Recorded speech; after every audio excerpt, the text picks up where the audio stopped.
Well, what's up? How's it going, everyone? Shane Powers here, Redwhitecorn Sports, and on this preview Thursday, obviously our opponent this coming week, we got to talk about Northern Iowa. Okay, Northern Iowa, it's an FCS team, and I'm going to give you the rundown on everything you need to know. I'm going to tell you why they're different than the opponents we've had most recently. That's a good thing. We'll talk about that. We're just going to talk about what to expect from them. We'll give you a score prediction there at the end. If you haven't already, subscribe to the channel, guys. 26 subscribers. Husker Nation, what are we doing? What are we doing? Show me some love, guys. Hit that subscribe button, please. It's easy. It takes 2 seconds. If you found this video through the Caracol Chronicles, you just got to click down there, lower left. It should say View in YouTube. Click View in YouTube, then go ahead and click subscribe for me. Thank you. Um, okay. Now, Northern Iowa FCS team, they're 2-0 on the year. A lot different team than Colorado and UTEP. Both those teams were more spread type teams that were going to throw the ball around on us and try to go up tempo and weren't really too concerned about running the ball. Polar opposite, guys, with Northern Iowa. It's an Iowa team. What do we expect? They want to run the ball. They want to be physical. And by all counts, they do that pretty well, and that's good because that's going to prepare us for Big Ten play.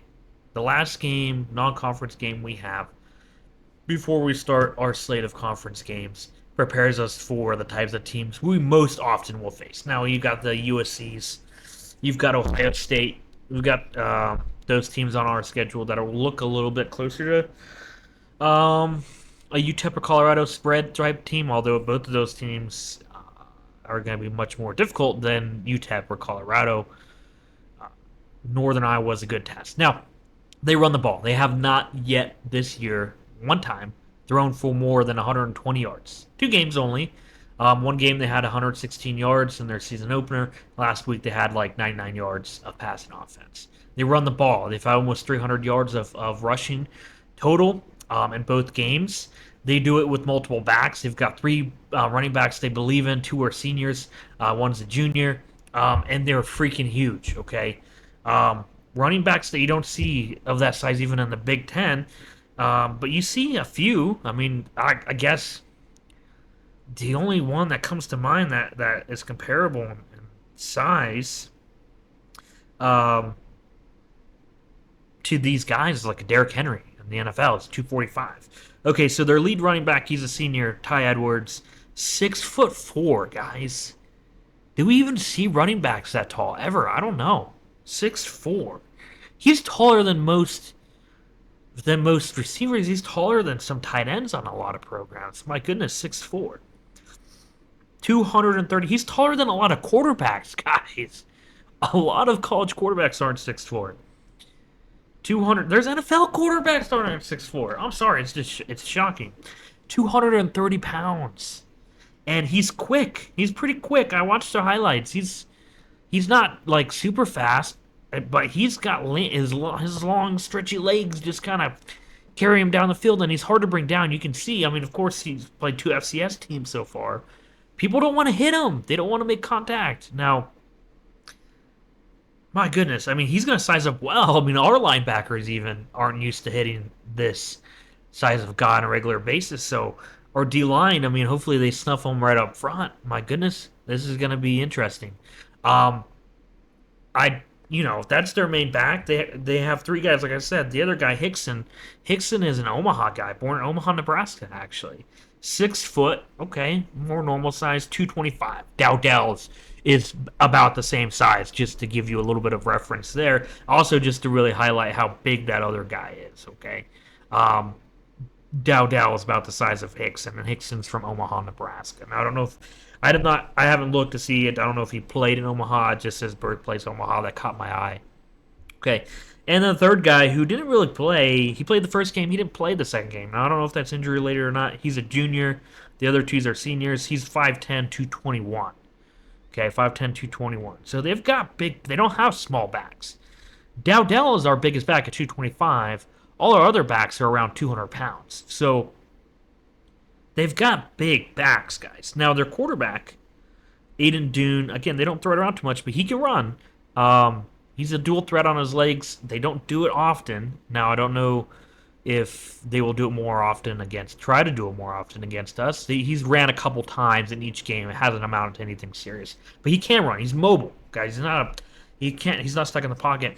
And when I'm telling you guys this about this team, at least for me at first, what I picture is I formation, strong eye, weak eye, full house, single back type team. No, they do everything from the shotgun and the pistol. Um, they throw it around a little bit. They don't do it a lot.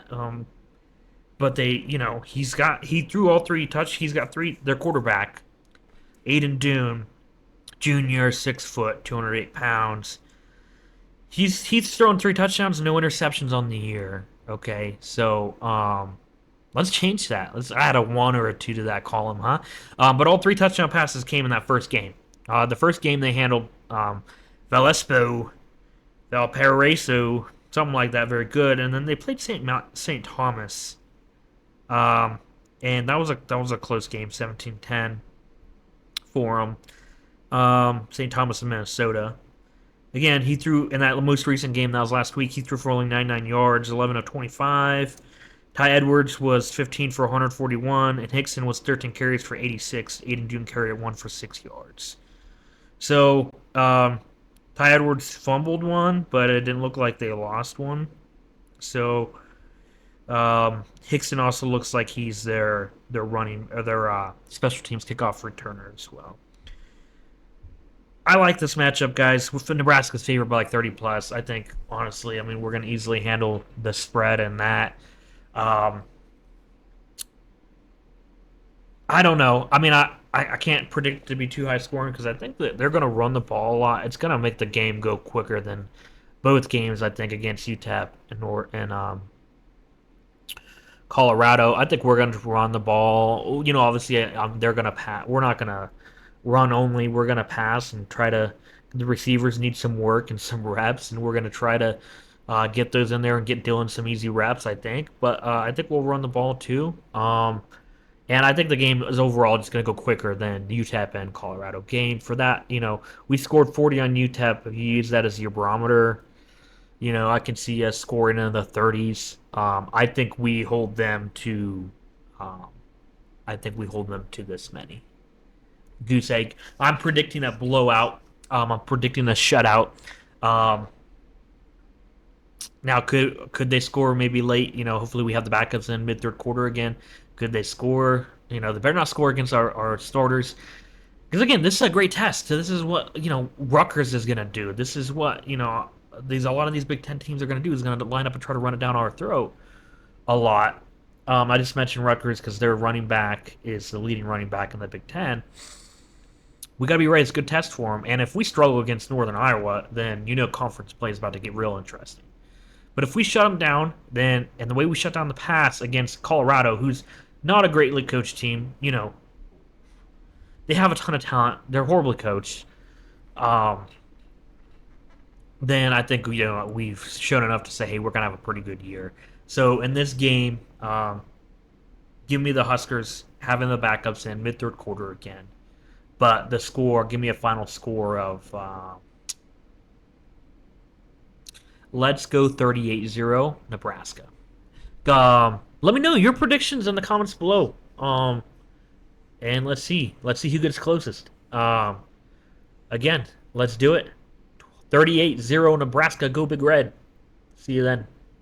See you after the game, I should say, for the post-game breakdown. Hopefully another good one. Go Big Red.